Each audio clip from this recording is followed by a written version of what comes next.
In this video, the interactive methodology of a structured debate will be presented. Through a structured debate, students are required to study a topic and present arguments from an assigned perspective. Students are also challenged to listen carefully to opposing points so that they can successfully refute the opposition's arguments. Through this teaching method, many important skills can be strengthened.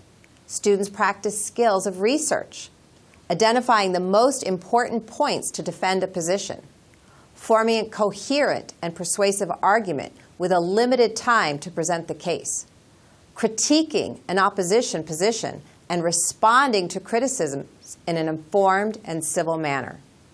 Many important dispositions are also fostered as students appreciate the need to obtain accurate information when building an argument, the value of being informed to defend a position, the need for strong communication skills to present one's position, and the possibility of learning from the opposing perspective on an issue. To prepare the students, explain that there will be a resolution announced, and students will be assigned to either argue in favor or against the resolution, or they may be assigned to judge the outcome of the debate.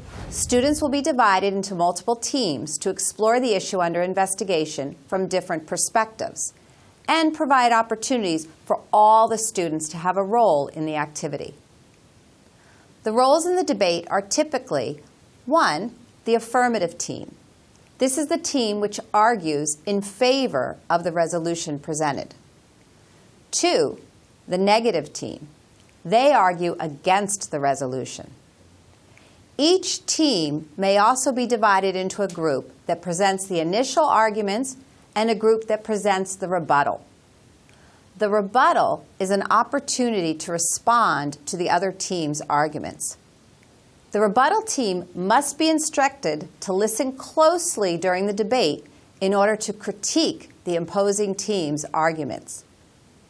A final team can be the evaluators, whose task is to listen to the debate and judge the arguments based on the factors such as validity of evidence presented and the persuasiveness of the argument.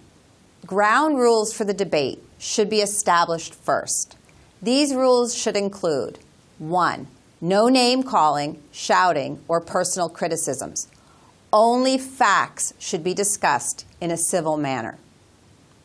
2. No one should speak out of turn. 3.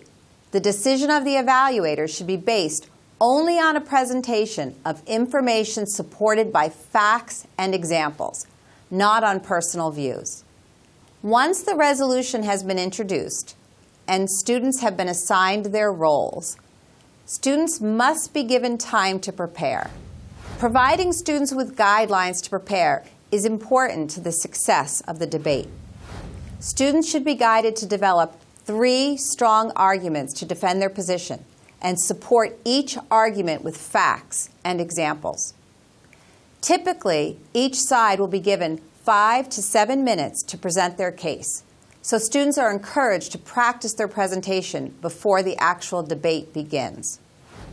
During this time, all members of the affirmative and negative teams should be working on the research and development of the argument. Even though the team may be further divided into a group that presents the initial argument and a group that will present the rebuttal. While the debaters are preparing, the evaluators should read over the case and identify arguments for each side, since they will need to be familiar with the arguments in order to judge the accuracy and effectiveness of the debaters. The evaluators should also review the guidelines for evaluating the debate so that they are prepared to use the guidelines to judge the debate. The guidelines for the debate are included in the teacher's manual and include points such as the quality of examples and evidence used. The format of the debate is to allow each side time to present their prepared arguments. This should be 5 to 7 minutes. A strict time limit forces the students to present the most important points in a concise and organized manner. Each team should focus on the argument to support their position, not the flaws in the opponent's argument. During the initial presentations of the arguments, opposing teams should be taking notes to prepare for the rebuttal. The rebuttal is the opportunity to critique and expose the weaknesses of the other team. Following the initial presentation of the arguments, each side is given 5 to 10 minutes to formulate a rebuttal. When the debate is concluded, the evaluators should be given time to review their notes and their assessment of the debaters. Each evaluator should share their decision and the reasons for their decision with the class. When the activity is completed, you can follow up by allowing the students to share their personal views on the subject. This could be done with a general poll of the class, followed by a discussion of the students' reasoning, or as a written reflection.